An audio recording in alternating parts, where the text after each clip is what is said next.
Everyone at the company remembered the night the cameras recorded a man who was not on the payroll.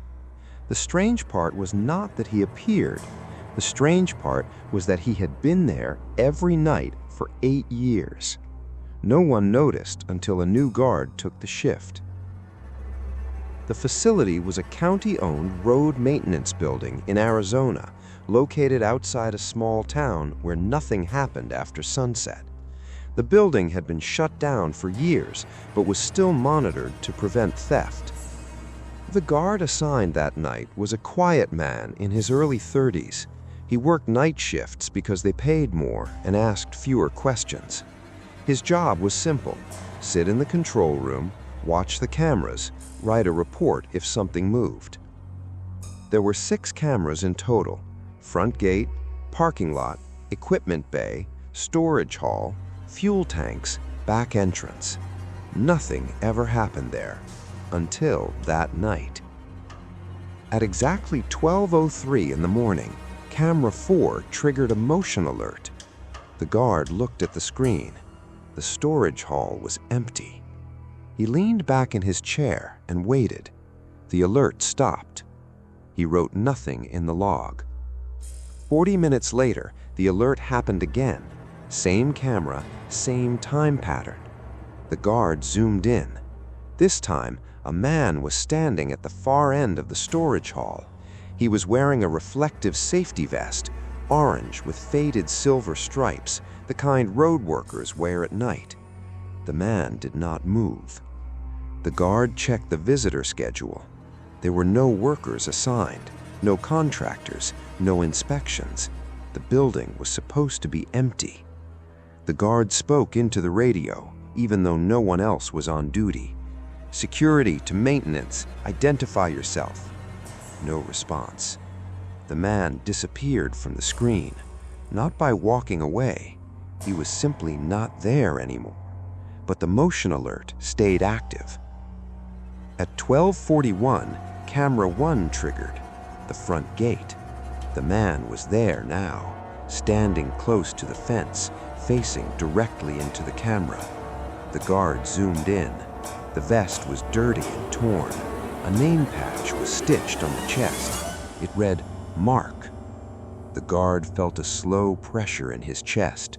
He picked up the phone to call his supervisor. The call went to voicemail.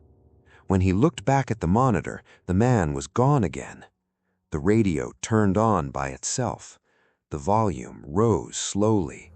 A voice came through the speaker. "Do not open the door." The guard froze. The radio was not connected to any active channel. He whispered, "Who is this?" The radio stayed silent for a moment. Then the voice returned.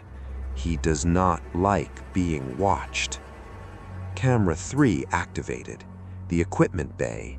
The man was standing between 2 parked trucks, closer than before. Too close. The guard finally called the police. He described the man, the vest, the name patch. The operator went quiet. Then she told him to stay in the control room. Officers were on the way.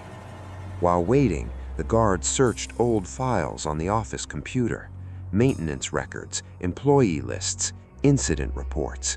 He found a name: Mark Henderson, road maintenance worker, killed during a night shift 8 years earlier, crushed between a truck and a fuel tank. The time of death was recorded at 12:03 in the morning. The radio crackled again. A voice came through the speaker. "He never clocked out." Camera 6 activated. Back entrance. The door handle was moving, slowly, carefully, like someone trying not to make noise. The control room door shook once, then again, then stopped.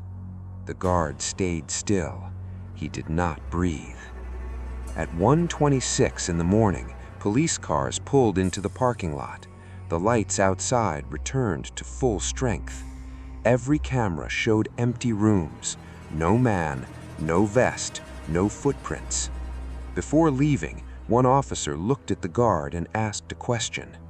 Did the radio turn on by itself? The guard nodded. The officer nodded back. Everyone hears him eventually.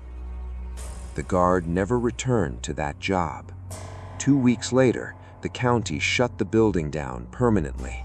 When technicians removed the camera system, they discovered something unusual. Camera 4 had never stopped recording. Every night, at exactly 12:03, the motion sensor activated and a man appeared, standing in the storage hall, waiting for his shift to end.